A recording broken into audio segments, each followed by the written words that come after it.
بسم الله الرحمن الرحيم. الحمد لله والصلاة والسلام على رسول الله صلى الله تعالى عليه وسلم. ربنا أرنا الحق حقا وارزقنا اتباعه، وأرنا الباطل باطلا وارزقنا اجتنابه. ربنا آتنا في الدنيا حسنة وفي الآخرة حسنة وقنا عذاب النار. برزان خوشويستانم، لبيناو آرام بونو آسايشي الروح ماندا، لبيناو هێمن بوونەوەی دەروونە ماندووەکانماندا لەم زەمینەی ئەسیان و گوناهکاری و تاوانەدا. بڕیارماندا هەموو یەکشەمەیەک لە خزمەتانە، لە خزمەت قەڵەمە جوانەکەی ابن قەییمی جەوزیە و لە خزمەت کتێبی نازداری الداء والدواء یا الجواب الكافي لمن سأل عن الدواء الشافي ژیان بەسەر بەرین. دیارە سەرەتای ئەم کتێبەمان دەست پێ کردو و چەند دەرسێکمان تێپەڕاندووە. کۆمەڵە دەوای زۆر بەقووەتی لە ئەوڵەوە باس کردوین، دوای باسی کردەوەی بە درێژی بۆ کردوین. ئێستاش هاتۆ باسی زەرەکانی گوناهمان بۆ ئەکاوە، بە درێژی باسی زەرەکانی گوناهی بۆ کردوین. چەند دەرسێک ئێمە لە خزمەت ئەوان کە چ کاریگەریەکی گوناه ئەبێت لەسەر ژیانی ئینسان و لەسەر لێڵبوونی ئاسایشی ڕۆحی ئینسان. دەرسی پێشوو باسی گوناه ڕائەکێشێمان کرد، باسی ئەومان کرد کە ئێرادەی خێر بەهۆی گوناهەوە لە ئینسانە ضەعیفە بێ، هەتاوەکو وای لێت تەوبە ناکە لە گوناهەکانی تا کۆتایی بە ژیان لێت و بەسەر گوناهەوە ئەڕۆ. ئەمڕۆ لە بەردەم شتێکی ترە ئەوەستین کە ابن القەییم باسمانەکەی تر لە زەرەکانی گوناه و کاریگەریە کوشندەکانی گوناه لەسەر تێکچوونی بارودۆخی ئاسایشی دەرونی ئینسان. ئەفەرمێ ئەوەیە کە ئینسان ئولفەت ئەگرێ بە مەعسیەت و گوناهەوە، ئولفەت گرتن بە مەعسیەتەوە. عەزیزانم، بابەتێکە هەڵوێستە و وەستانی ئەوێ. ئەفەرمێ ومنها أنه ينسلخ من القلب استقباحها. بۆ ئینسان ئولفەت ئەگرێ بەشتی ناشیرینەوە؟ ئەمە خۆ لە خۆوە نییە. ئێمە هەموومان ئەزانی گوناه ناشیرینە، هەموومان ئەزانی گوناه قێزەونە. بۆ ئینسان ئولفەت ئەگرێ بەم شتە قێزەون و ناشیرینەوە؟ ئەوە هۆکارەکەی ئەوەیە کە ئولفەت ئەگرێ بە گوناهەوە، وای لێ لە پێش چاوی گوناهەکە ئاسایی ئەبێت، ئەبێتە عادەت، ئەبێتە بەشێ لە ژیان. فلا يستقبح من نفسه رؤية الناس له ولا كلامه فيه. وای لێ زۆر بەلای ئاساییە خەڵک بیبینە بەسەر ئەو گوناهەوە، خەڵک باسی کا بڵێن ئەو گوناهەی کردووە، ئەم بەلایەوە زۆر ئاساییە. ئەم جۆرە لە زەرەری گوناه زەرێکی زۆر خەتەرە. ئینسان لە خۆ تووشی ئەم حاڵەتە نابێ. وەڵڵا ئینسان سەرەتا قەت تووشی ئەوە نابێت کە گوناهێک ئەکا بڕواکەن ئینسان ئەگەر لە عومریا گوناهی نەکردوێت. بە نمونە لە عومریا ئینسان ئەگەر دزی نەکردوێت کە دەست ئەبا بۆ دزی هەمووی گیانی ئەکەوێتە شۆکە و لەرزە، دنیای لە تاڵە بێت، دنیای لە یعنی خوێر ئەبێتەوە، تاریکە بێت، نازانێت چی بکە. بەڵام وردە جاری دووهەم جاری سێهەم ئاسایی ئەبێتەوە بەلای درۆ. تەسەوور کە مناڵی بچوو بۆ یەکەمین جار کە درۆ ئەکا یەکسەر تۆ پێ ئەزانێت، چونکە حاڵەتی طەبیعی ئینسان نییە. بەڵام کە درۆ بوو بە بەشێک لە ژیان، دوای تۆ دەرێک بەو کەسە ناکەی، خۆشی دەرکی پێ ناکە کە درۆی کردو. من بەبیرمە کچە بچووکەکەم شتێکی لە کەسێک بردبوو، هێنا بووی شاردبوویەوە، هەر هاتە ماڵەوە ئاگام لێ بوو، شپرس بووە، سوور بووەتەوە. وتم وەرە کچە بزانەوە چییە؟ ئەوانە وتی بەخوا من هیچم لە هیچ کەس نەبردو، لەناو حەوشەکەشان نەمشاردۆت، هەر لە ڕێوە یەکسە. چونکە تەئکید بووم لەوەی ئەمە شتێکی هەر کردو ئاوا شپرسە پەشۆکاوە، چونکە یەکەم گوناهێتی ئەوانە کە چووم سێرەکەم شتێکی بچووکنە یاریکی مناڵانە لەناو چاڵێکە شاردێتیوە لەناو حەوشەکە، دڵنیاش بووم هی فڵان کەسەکە لێ بردو.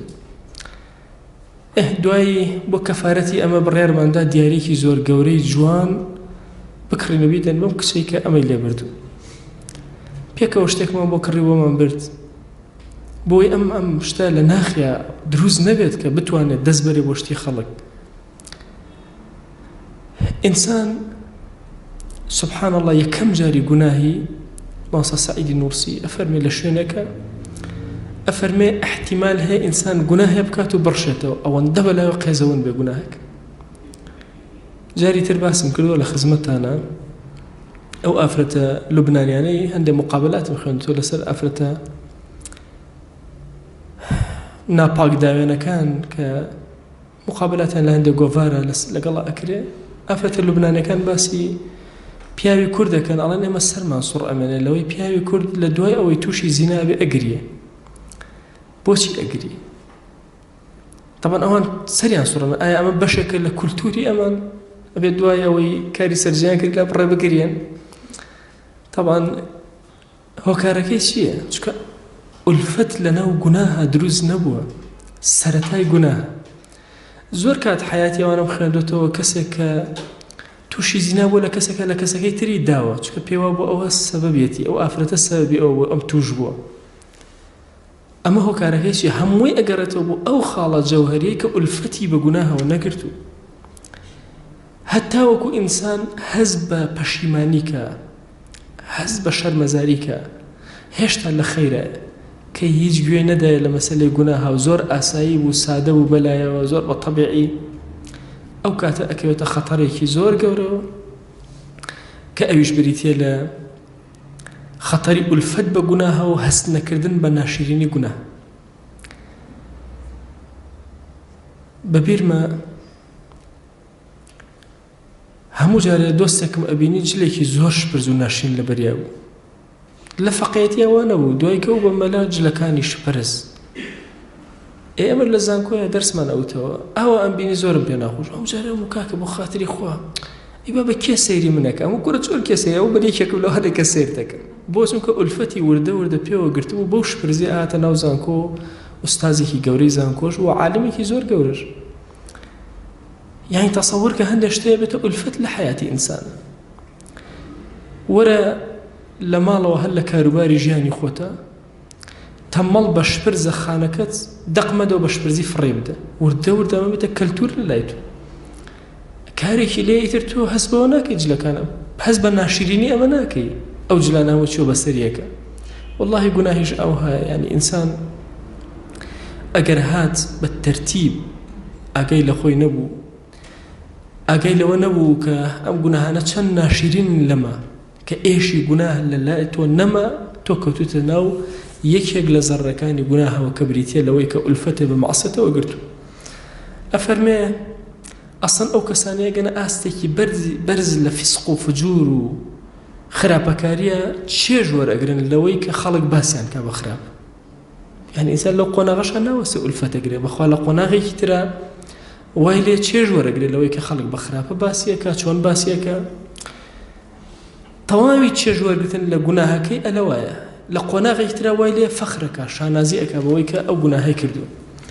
هەندێک جار هەندێک گەنج ئەبینم لە تۆڕە کۆمەڵایەتیەکان سێرەکەم دانیشتووە جگەرەیە یا بەلادەمیەوێتی یا قلیانێکی پێ هەر شتێک لەمانە بێت و قسە ئەکات و ئەوانە فەخر ئەکا بەم کارەوە لە بەردەم کۆمەڵی گەنجی ترە ئەمە طبعا سەرەتا چەند بەدزی جگەرەی خواردووە تا وردە وردە فێر بوو وردە وردە دەی گەیشتەوەی نەک خەڵک باسی کە ئێستا فەخری پێوەکە حەزەکە وەکو بە شتێکی گرنگ یەتە پێش نازانەوە زەهرێکی کوشندەیە خۆی ئەکوژێ وەکو وایە لە پێشچاوی خەڵکی خەریکی خۆ کوشتن بێ حتا هەندێک جاری سوبحان الله ئینسان وای لێ خۆی باسی گوناهەکانی خۆی ئەکە لەو قۆناغە دەرەچێ شانازی ئەکا بە گوناهەکانەوە کە کردوێتی کەسێک هەر پێی نەزانیوە کەچی کە ئیبینەڵە فڵان کەس تۆ ئاگاو لە چی وەڵام من ئەوەشم کرد ئەوەشم کرد ئەوەشم کرد کە ئەمە قۆناغبەندیە وردەوردە ئولفەتەگرێ ئولفەتەگرێ ئاتا لە نەتیجە ئەبەو شێوازەی لێ ئەفەرمێ سوبحان الله ئەم جۆرە کە ئینسان وای لێ هاو فەخری کرد بە گوناهی خۆی و گوناهی خۆی لای خەڵک باس کرد و بوو بە مجاهیری گوناه زۆر بە زەحمەت خوا لێیان خۆشە بێ زۆرینەی کات ئەمانە لە کۆتایی حیاتیانە ناتوان تەوبە بکە دەرگای تەوبە لەمانەدا ئەخرێ ئەفەرمێ سوبحان الله پێغەمبەریان صلی الله عليه وآله وسلم لفرماشته فرمى كل أمتي معافى هم أمتك من جي أوان كخوي قول ليان ببوري وعفويان كبزي خوي بسيرنا ببارنا إلا المجاهرون إلا أوان بأشكره قناها كان وإن من الإجهار أن يستر الله على العبد ثم يصبح يفضح نفسه ويقول يا فلان عملت يوم كذا وكذا كذا وكذا فهتك نفسه أفرمتا ويليت یا بەشێک لە ئیجهار ئەوەیە خوا عەبدێکی شاردوێتەوە نایەڵە کەس بزانێ کەچی خۆی ئەچێت لە ناو خەڵکە خۆی ئاشکرا ئەکات و باسی گوناهەکانی ئەکە خۆی حیای خۆی ئەبەوە خوا ئیشارێتەوە خۆی حیای خۆی ئەبەوە خوا ئیشارێتەوە جل جلاله ئەم جۆرەیە کە خوای گەورە لێی نابورێ إلا المجاهرون لە هەر قەومێکە حتا گوناهەکان بە پەنهان بکرێن نیشانەی سەلاحی ئەو قەومەیە و ئەگەری ئەوە هەیە ئەو خەڵکە خوا لطف و کەڕەمی خۆی بەسەریان ناببارێن لەکوێ گوناهەکان بە ئاشکرا کران و سڵ نەکرایەوە ئیتر جێگەی نقمەتی خوا و غەزەبی خوا و بەڵای ڕەب العالەمین ئەسێ ئەوە تۆ دیقەت بدەن ئایا ئێمە غیبەت بە ئاشکرا ئەکەین یا پەنهان ئایا هەستەکەین ئازارمان بدادیان نا ئایا هەستەکەین ڕۆحمان ناڕەحەتە بەوەی کە باسی کەسێک ئەکەین یا زۆر ئاساییە بەلامان یەکێک لە دەردەکانی سەحوە ئیسلامی لەسەر شەبابی موسڵمان و گەنجی موسڵمان ئەو حاڵەتە بوو کە دروست بوو حاڵەتێکمان بۆ دروست بوو کە فێری غیبەت یەکتر بووین باسکردنی یەکتریان بەلاوە زۆر ئاسایی بوویەوە چکەمان بینی خەڵکی زۆر گەورە باسی یەکتر ئەکەن بەلای ئێمەشەوە ئاسایی بوو کە باسی یەکتر کرد بۆیە بەڕێزەکان ئێمە پێویستمان بە ئەم خاڵە زۆر زۆرە پێویستمان بەمە هەیە کە دائیمە ئاگامان لێبێ هەر گوناهێک هەستێ کرد ئێشە پێ ناگا بزانە ئەوە ئاسایشی ڕۆحی تۆی تێکداوە یەکێکە لەو شتانەی تەواو ئاسایشە تێگەدا چونکە تۆ معافا نیت مەقامی ئەوەت نییە خوا لێت ببورێ چونکە تۆ مجاهیری بە گوناه بۆیە گەیشتویتە ئەو مرتبە فەخرێ کرد بە گوناه بە شانازیەوە باسی خەڵکی کرد بە شانازیەوە درۆت کرد بە شانازیەوە دزیت کرد بە شانازیەوە نەزارت کرد بەش ئەمە سەرەتای ئەوەیە کە وردە دەرگای تەوبەت لێدا بخرێ بۆیە ئەبێ ئاگامان لێبێ ئاسایشی دەرونی خۆمان تێک نەدەین بەو گوناهانەی کە ئولفەتمان پێوە گرتووە جاری وهەیە گوناهێکی بچووکە بەڵام کە ئولفەتی پێوە ئەگری و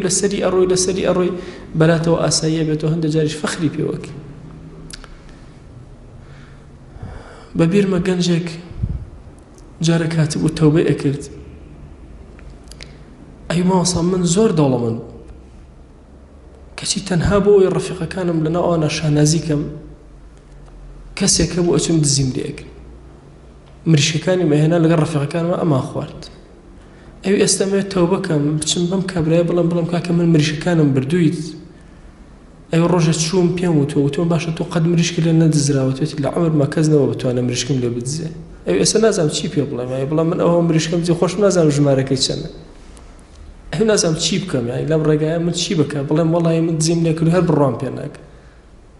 بەڵام کاکە هاو پارەیە بێمە بۆ خۆ هەر نایە من نازانم چی بکەم چۆن تەوبەکەم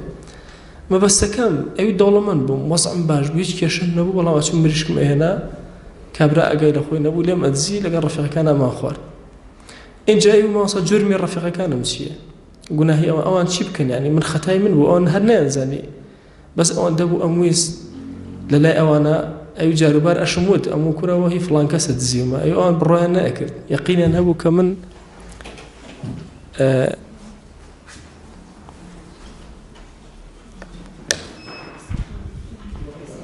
زایتر کارەبا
هەندێک لە گڵۆپەکان داگیرسێنیگەن هەموویان نا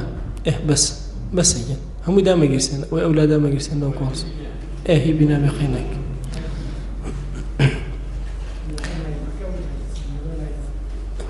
جا مەبەستەکە لە ئیلفی گوناه کە ئینسان ئیلفی مەعسیەت کات و ئالوودە بێ بە مەعسیەتەوە و ئولفەتی پێوە بگرێت یەکێکە لە ئەو کاریگەری خەتەرانەی کە لەسەر دەرونی ئینسانی موسڵمان و ئینسانی موسڵمان دەخاتە ناو گرفتێکی زۆر گەورەوە و حاڵەتێکی بۆ دروستەکە حاڵەتێکی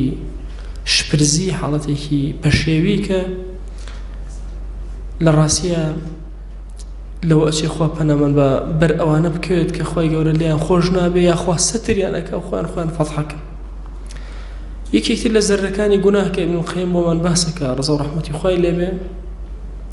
ئەفەرمێ المەعاصی مەواریث مەعسیەتەکان بۆ ماوە واتە لە تۆشەوە ئەڕوا بۆ خەڵکی تر و لە خەڵکی ترەوە بۆ تۆ ئەمێنێتەوە ئەفەرمێ بزانە کە هەرچی مەعسیەک لە مەعاسیەکرێ میراثە لە ئومەتێکەوە بۆ تۆ بەجێماوە خوا لە ناوی بردوون گەلێک لە ناوچوون بەهۆی ئەو گوناهەوە کە تۆ ئێستا ئەیکەی بۆ نمونە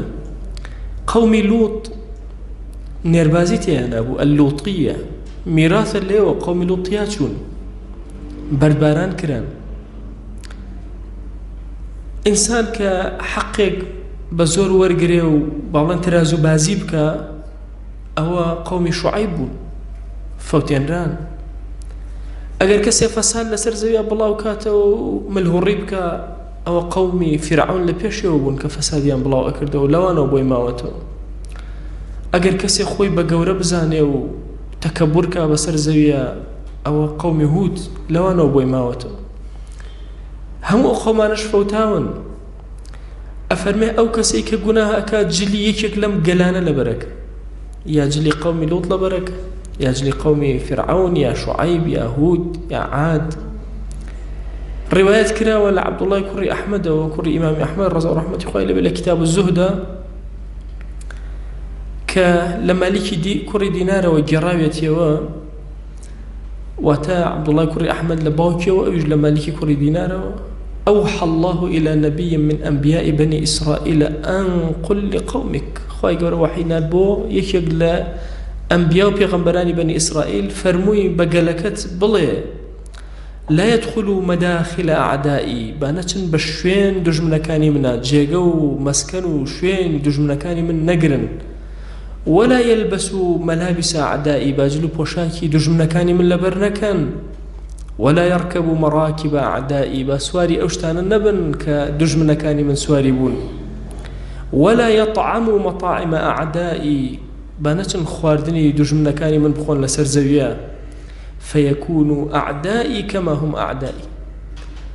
شون أوانا دجمنن بون خاوني جلكان خاوني مركبك وهموان فوتان خاوني قناهكان أمانش أبن دجمنم أقر بيتو كاركاني أوان جابجيكن واتە ئەو خەتەڕەی کە لەسەر قەومی لوط هەیە لەسەر ئەو کەسە هەیە کە کاری نێربازیەکە ئەو خەتەڕەی کە لەسەر قەومی شوعەیب هەیە هەمان خەتەر لەسەر قەومی لەو کەسەیە کە تەرازوو بازیەکە ئەوەی صفاتی فرعونی تایە خەتەری فرعونی لەسەرە ئەوەی صفاتی قەومی هودی تایە بە هەمان شێوەس کەوا بۆ بێ ئاگامان لێ بێ ئەمە میراثە میراث لە گەلێکەوە لە گوناهبارانێکەوە بۆت ماوەتەوە ئەبێ ئینسان حەزەر کە لەوەی احتمال لە شوێنەکانە هەمان دەرد و بەڵام بەسەر تۆیا بێتەوە نەزانی هۆ کارەکەی هەر یەکێک لە گوناهانە کە لەناو ئێمەیە باون زۆرن هەموویان ئینسانی موسڵمان ئەبێ زۆر چاوکراوە بێ ئاسایشی ڕۆحی خۆی بەهۆی ئەم گوناهانەوە تێک نەدا بەخوا جاری وایە نەک ئاسایشی ڕۆحی خۆت ئاسایشی ماڵت مناڵت لەوە ئەچێ گەلێک شارێک بەهۆی تۆ تێکچی چۆن کەسە باشەکان خەیر و بەرەکەتن کەسە خراپەکان شەڕ و نێقمەت ئێمە لەگەڵ ئەوە نین مەسەلەن کەسێک بە تاقی تەنها گوناهی کرد ئومەتێک عقوبە بدرێ ئەمە یاسایەکی ئیسلامی نییە ئەگەر دیقەتان دابێ ئیعلامی ئەمڕۆ مناڵێک لەسەر جادە فڕێ بدرێ ئەبێتە هەڵڵایەکی زۆر گەورە بەینەما ئەو هەموو مناڵە ئەو هەموو دایک و باوکە بە کۆشیێکی زۆر گەورە پەروەردەیانەکەن کەس باسی ناکە ئێمە لەگەڵ ئەمە نین ئەم فکرە ئێمە ئەزانین هەر قەومێک گوناهێکتیانە بڵاو بوویەوە بە ئاشکراش کردیان اینجا خوا عقوبەیانەدا یعنی ئەگەر گوناهەکە بڵاویش بوو بە نهێنی کرا هێشتا جێگەی ئەوەن کە مادام ئێشیان هەیە و ئەترسن و بە نهێنیکەن جێگەی ئەوەن هێشتا بەزەی خۆ بەسەریانەدا ببارێ. بەڵام بە ئەندازی نزیککەوتنەوە لە گوناه ئاسایشی ڕۆحەت تێکەچێت. تەسەوور کە جاری وا هەیە خۆت هیچ کێشت بۆ نابێ، خێزانیش هیچ کێشەی بۆ نابێت، لە پڕ لە مناڵێک تا سێرەکە و کێشەی ڕەنگ ئەدات تووشی گرفتێکی زۆر گەورەتەکە. بۆی ئینسان دائیمە پەیوەندی لەگەڵ خۆیان زۆر ئەبێ بەهێز بێ. وەڵڵا جاری وا هەیە لێرە دەرئەچی خۆت قوتارت ئەبێ، دڵت زۆر خۆشە ئەڵێ ئەو گوناهاشم کرد و نەجاتیشم. دوای فترەیەک سێرەکەی عینی گوناح سێرەکەی توش بووی لە ئەولادەکەی خۆت، سێرەکەی لە خێزانەکەتە، سێرەکەی لە کەسێکی نزیکتە کە زۆرە خۆشەیە. بۆی ئینسان ئاگای لێرە بێ چۆن میراثە لێوە بۆ من هاتووە لە منیشەوە ڕۆ بۆ یەکێتر. لە مسند ئیمامی ئەحمەدا لە عەبدوڵڵا کوڕی عومەرەوە لە پێغەمبەرگیانەوە صلی الله عليه وآله وسلم فەرمایشتێک ئەفەرمێ بعثت بالسيف بين يدي الساعة نێرام بە شمشێر لە نێوان هەردوو دەستەی ڕۆژی قیامەتە. بۆچی نێرام؟ بۆی ئەم شمشێرە بەکار بێنم حتى يعبد الله وحده لا شريك له، تاوەکو عەبدایەتی خوا بکرێ بە هیچ شێوازێ شەریکی بۆ قەرار نەدرێ. وجعل رزقي تحت ظل رمحي، ئەفەرمێ ڕزقی من خراە ژێر سێبەری نووکی ڕمەکەمەوە. بۆی ئومەتی ئیسلامی مەهماکان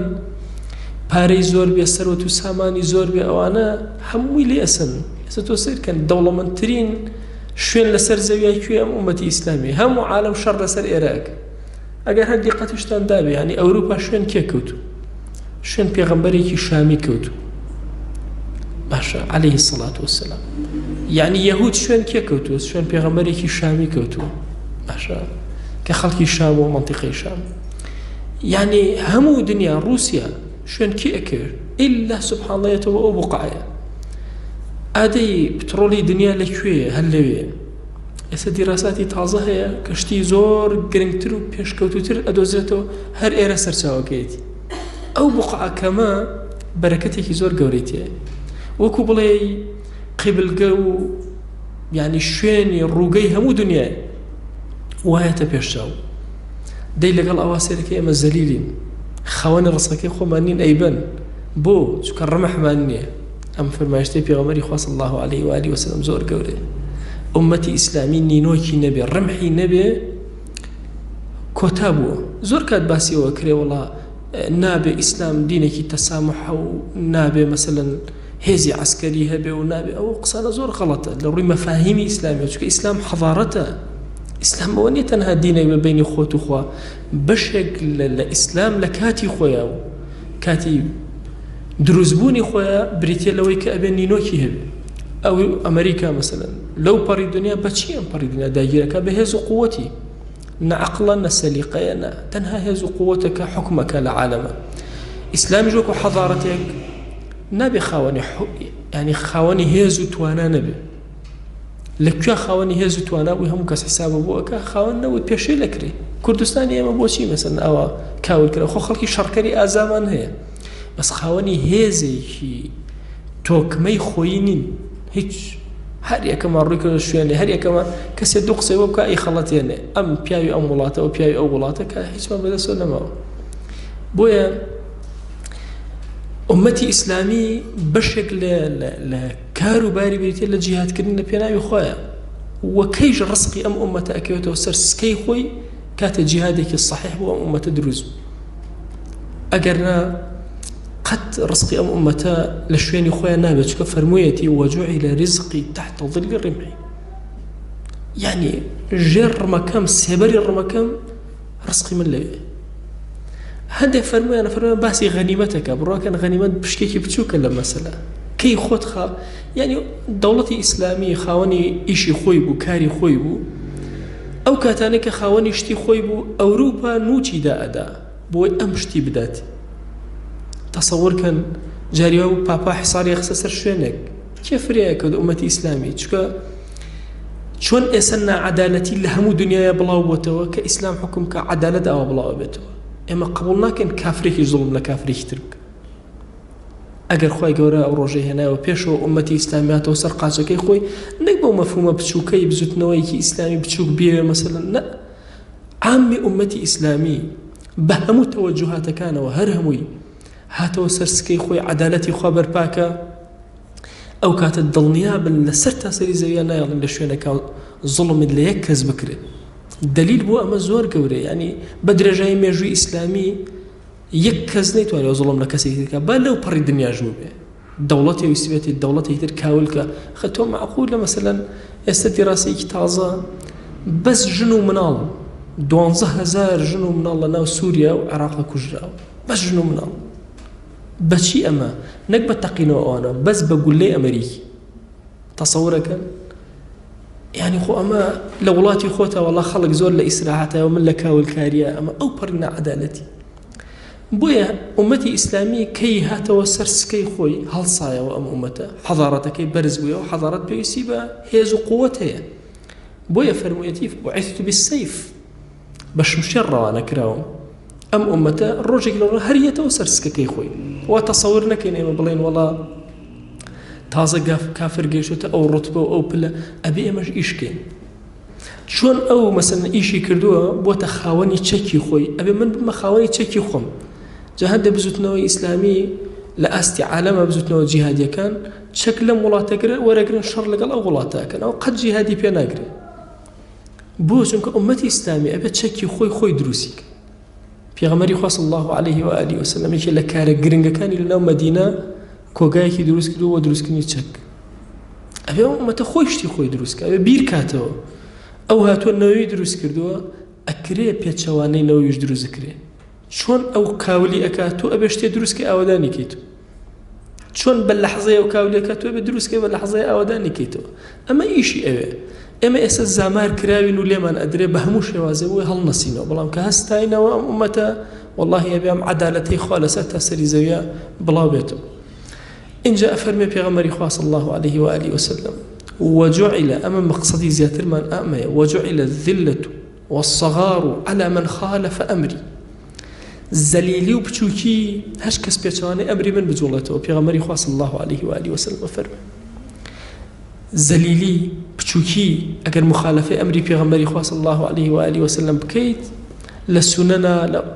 قد مخالفنكي يعني تو تصور كأمة شون لقل بيغمبري خويا صلى الله عليه وآله وسلم أجين والله همو لحظة وأزاني أول قلا يعني تو أشي بيلا وكان لبي أكي لو كاتا قاتشي شب خريك أبي أوستي قاتشي الراز لبيشا لبي أكم بو شو كأزانم بيغمبري خويا صلى الله عليه وآله وسلم لبردم ما بقاتشي راسي لبركل بيلا وكم دائما قاتشي شب دائما بو جلكان لبرك ما كم جار قول الراس لبرك همو جيان دائنش من سر سفريك دسي الراس بكارين لبردم خوم وخوم كم أخوم همو أنا كأنما همو لحظة من جيان لقلبي غمري خويا صلى الله عليه وآله وسلم بسلم بويا أم فرمايشت يكا دليلك زور قوري برواكن أوانيك بهر شبهيك بهر شوازيك توشي جناهي أو أبن كبيتشواني أمري بيغمري خواب كان صلى الله عليه وآله وسلم إلا توشي الزليل وبتشوبونا وأبن زور كاد أوانيك بخويا ألن قرآني توشي أم كشي أبن من زور يعني بيني وخوا الزليلي كردون بتشاي سر بيني ومكا كسيكي زور بشخصيته أو أنا سيرم كل وقت مزقوته وخلق خويلي لا يا سلامي لبك أو الزليلية أو الصغيرية لكوێ جاران کە خەڵک دەورەی ئەدا خواخوایان و سەلامێکی لێ بکەن لەکوێ ئێستەی کە خەڵک خۆی ئەدزێتەوە بۆی سەلامێکی لێ نەکەن تەسەورکەن یەکێک لەو کەسانم بینی یە قسە لەسەر زۆر سونەتی پێغەمبەری خوا صلی الله عليه وآله وسلم ئەگەم لێ بوو کە نوێژی سونەتی کرد کە لایە ئەو ئەم لای کرد هێشتا ڕووی نەکرد بۆ لەوەی ئەم لای هەڵسا ڕۆشت بەس بۆی سەلامێکی لێ نەکەن کە ڕووی کردە ئەو لە أو الركض بيشوا أو لا شيء صاروش تنهوا سلامك لنا كا ومرجع جاران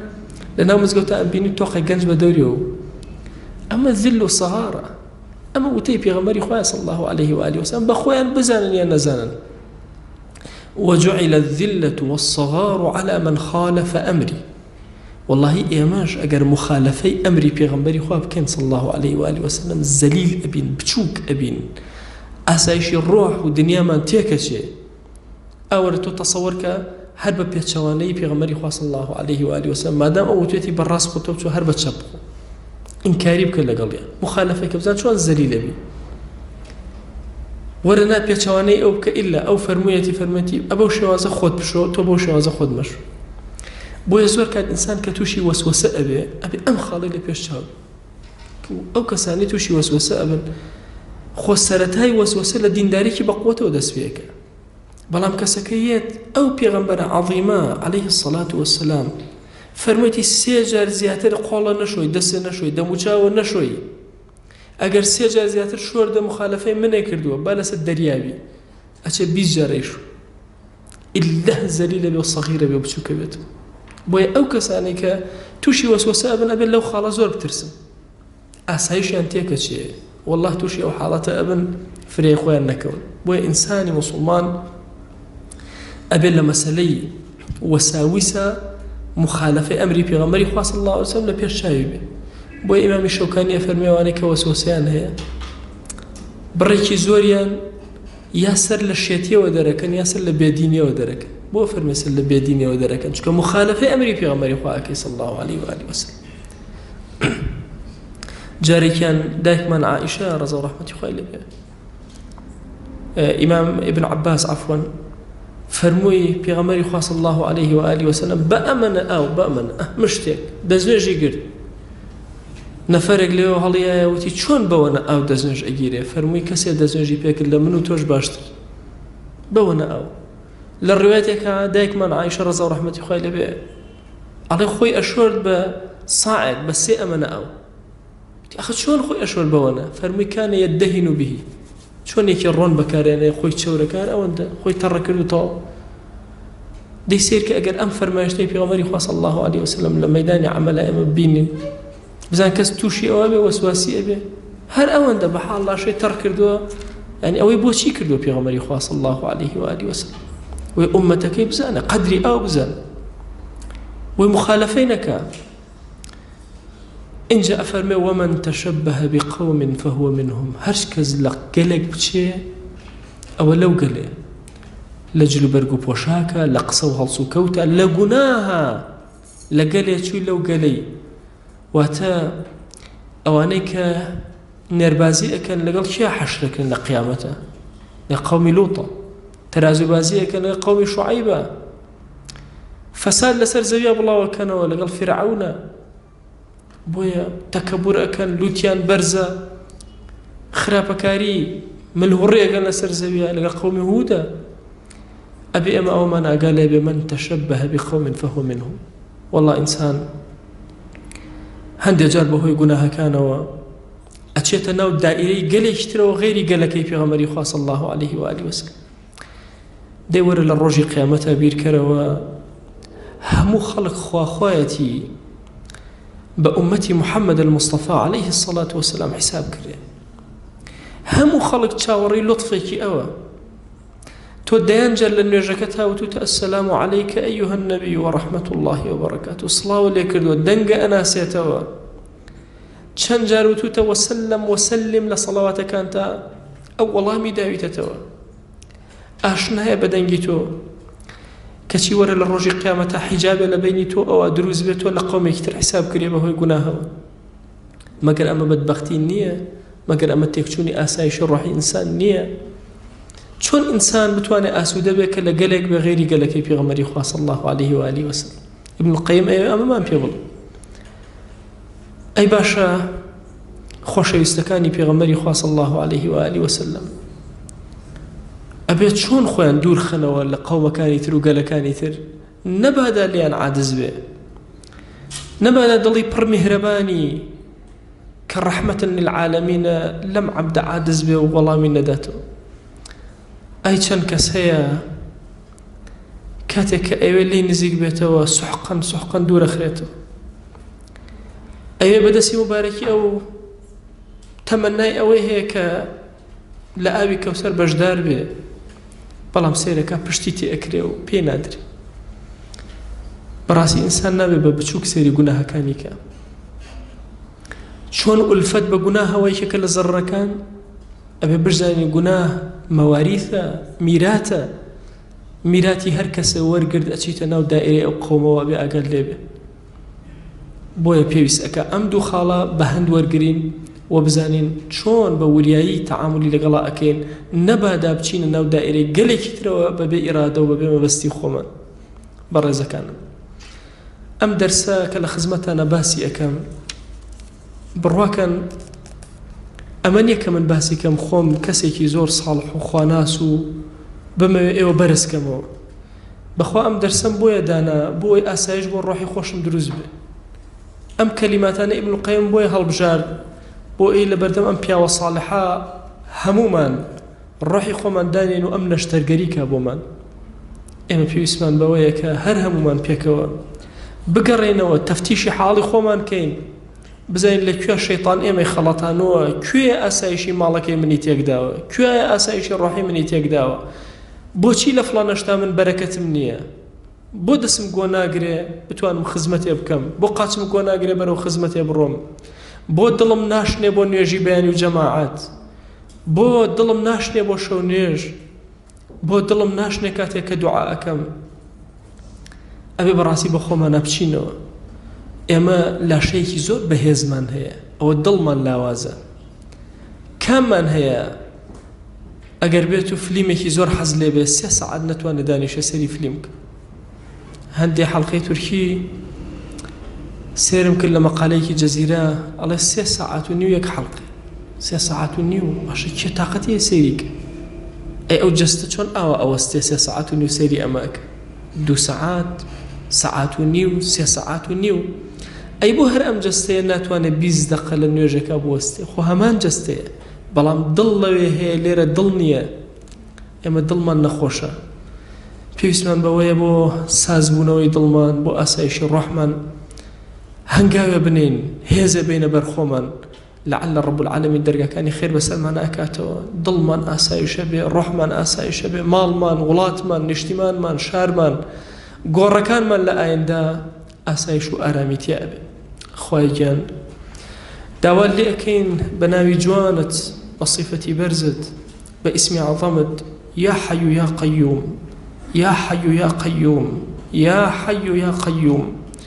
خوای داوای ژیانی دڵت لێ ئەکەین یا ئەکرەم الئەکرەمین. یا ڕەبی خوای گیان ڕۆحەکانمان ئاسوودەکە، ئولفەتی گوناهەکان مەهێڵە لەسەرمان یا رب العالمین. یا ڕەبی خوای گیان داوا لێ ئەکەین بە ناوی جوانت، بە صیفەتی بەرزە، بە ئیسمی عەظەمت، بمان بەخشە یا رب العالمین. خوای عەفومان کە یا ئەکرەم الئەکرەمین. خوای گیان ئێمە گوناهی زۆرمان بۆ تۆ بەرز کردوێتەوە، خەیاڵمان پڕە لە گوناه، یا ئەکرەم الئەکرەمین. بەهانەمانە وەرە، نێوچەوانی خێرمان بگرە بۆ تاعەت و خواناسی، دوورمان خەرەوە لە خراپەکاری، دوورمان خەرەوە لە گوناه یا رب العالمین. یا ڕەبی خوای گیان ئێمە هەموو یەک شەمەیەک لە خزمەت ئەم پیاوە گەورە ئەوەستین. خوایە نور و بەرەکەتی ئەم کتێبە و ئەم پیاوە گەورە بەسەر هەر هەمومانە بپژێنە یا رب العالمین. یا ڕەبی خوای گیان داوا لێ ئەکەین بە حورمەتی ئەم فەرمایشتانەی پێغەمبەری خوا صلی الله علیه وسلم کە لە خزمەتیان ئەوەستان، بە حورمەتی ئەو زمانە پاکەی پێغەمبەری خوا صلی الله علیه وسلم کە ئەو کەلیماتانەی دەربڕی بۆ ئەم ئومەتەی، خوایە ڕەحمەت و بەزەی بەسەرمانە ببارێنە و عەفومان کە. یا ڕەبی خوای گیان ئێمە هەر هەمومان کۆمەڵی نعمەتی زۆر گەورەی تۆمان لەسەرە، بەخوا پەروەردگارە ناتوانین ستایشکەین، تەنها ئەتوانین بڵێن بە ئەندازەی قورسایە عەرشی خۆت خوایە حەمد و سەنا و ستایش بۆ تۆ بەرزەکەینەوە، لێمان وەرگرە یا رب العالمین. یا ڕەبی خوایە هەر کەسەمان گرفتێکی بۆمان چارەسەرکە، ئەومان بێ حاڵ و ماڵە ماڵداریکە، ئەومان بێ مناڵە مناڵی پێعەتاکە، ئەومان بە مناڵە مناڵەکانی ساڵحکە، ئەومان قەرزارە قەرزی سەرشانی سووکە، ئەومان نەخۆشە شیفای بۆ بنێرە، ئەومان گرفتێکی هەیە خوایە کە هیچ کەسێک نییە گرفتەکەی لە باسکە، خوایە هانا بۆ تو ئێن تۆ گرفتەکان بۆ چارەسەرکە.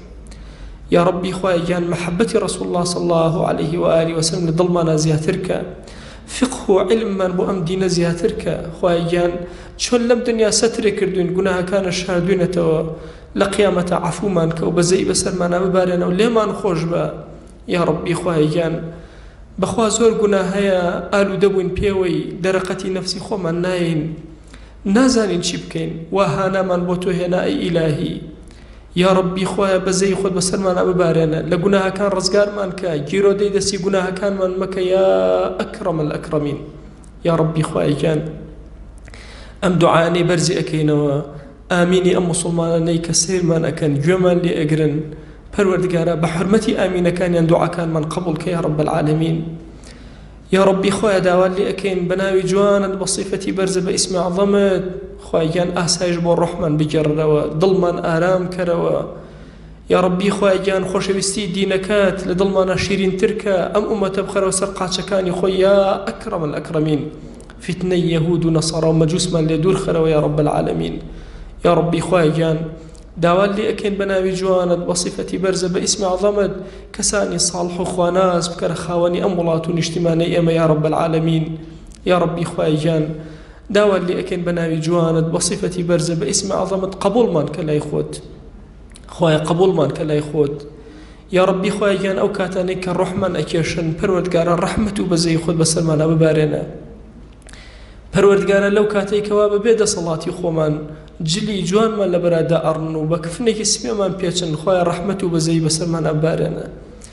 ئەو ساتە وەختەی بە تاقی تەنها لە گۆڕێکی تارە بەجێمانە هێڵن خۆیە ڕەحمەت و بەزەی خۆت بەسەرمانە ببارێنە یا ربی خۆیە عەفوی خۆت بەسەرمانە ببارێنە هیدایەتمان زیاد کە یا رب العالمین خۆیان لەم دنیا دڵمان ئاسایش کە ماڵمان ئاسایش کە وڵات و نیشتیمانمان ئارام کە پەروەردگارە لەو لەحظەی بۆ لای تۆ ئەگەڕێینەوە گۆڕمان پەروەردگارە ئاسایش و ئارام کە لە عەذابی گۆڕمان پارێزە بمانخرەنەوە نەعیم و جوانەکانی ناو گۆڕەوە لە ساحەی مەحشەرە ئارامی بەسەرمانە ببارێنە لە کاتی محاسەبەیە ئارامی بەسەرمانە ببارێنە بمان گێڕە لەو عەبدانەیکەوە پەروەردگارە لە قیامەتی شەعیبەکانیان ئەشاریتەوە بمان گێڕە لەو عەبدانەی خۆیە بەزەی خۆت بەسەریانە دا ئەبارێنی لەژێر لطفی خۆتە حەشریان ئەەکەی یا ئیلاهی بە ئومەتی ڕەسوڵ الله صلی الله عليه وسلم حسابمان کە لەژێر سێبەری ئاڵای ئەوە حەشرمان کە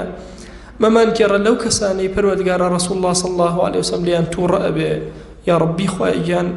گوناهێک کە عیبەیەک کە بەرزی ئەەکەینەوە دووشەمان و پێنجشەمان عەرزی پێغەمبەری خوا ئەکرێ صلی الله عليه وآله وسلم گوناهەکانی ئێمەی لێ بشارەرەوە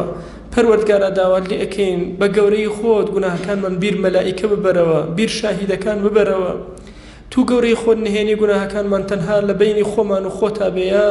ئەکرەم الئەکرەمین یا ربی خۆیان داوات لێ ئەەکەین سڵاوی ئەم مەجلیسەی ئێمە و تەواوی ئەو عەزیزانەی کە سیرمان ئەکەن و گوێمان لێ ئەگرن پەروەردگارە سڵاوی ئێمە پێغەمبەری خوا صلی الله عليه وآله وسلم بگەیەنە یەک پەروەردگارە ناومان لە خزمەتیا بێنە خۆیان بە ئەندازی دەنکی هەنارەکانی هەڵەبجە بە ئەندازی گەڵای وەریوی پایزان بە ئەندازی نمەی بارانی باراو پەروەردگارە بە ئەندازەی قورسای عەرشی خۆت بە ئەندازەی هەناسەی مەخلوقاتت بە ئەندازەی جوانی ئەستێرەکانت بە ئەندازەی گەش و نما بە ئەندازەی گەشە و نما بە ئەندازەی هەموو ئەوەی کە تۆ ئەیزانی و ئێمە نایزانین بە ئەندازەی نەعمەتەکانت بە ئەندازەی جوندیەکانت صلوات بە دیداری پێغەمبەری خوا صلی الله عليه وآله وسلم ببارێنە خۆیان ئەم دوعانەمان قبول کە خۆیە ئەم دوعانەمان قبول کە خۆیە ئەم دوعانەمان قبول کە یا ربی خۆی ئەم عەزیزانم هەرچیان ئەوێ پێیان عەتاکە ئەوەندە حەڵاڵیان بدەرێت لە هەموو شتێکە پەروەردگارە لە حرام دووریان خەرەوە خۆیان لە حرام دوورمان خەرەوە یا ربی خۆیە سپاردە لای تۆ زایە نابێ وا نەفسی خۆمان خێزان و هاوسەر و مناڵمان دایک و باوکمان برا و خوشکمان خزم و کەسمان مامۆسا و قوتابیمان دراوسێکانمان ئەهلی شارەکەمان ئەهلی کوردستان ئەهلی ئومەتی پێغەمبەری خوا صلی الله عليه وسلم خۆیە هەمووی سپاردەی تۆ ئەکەین خۆیە سپاردە لای تۆ زایە نابێ گەنجەکانمان سپاردەی تۆ ئەکەین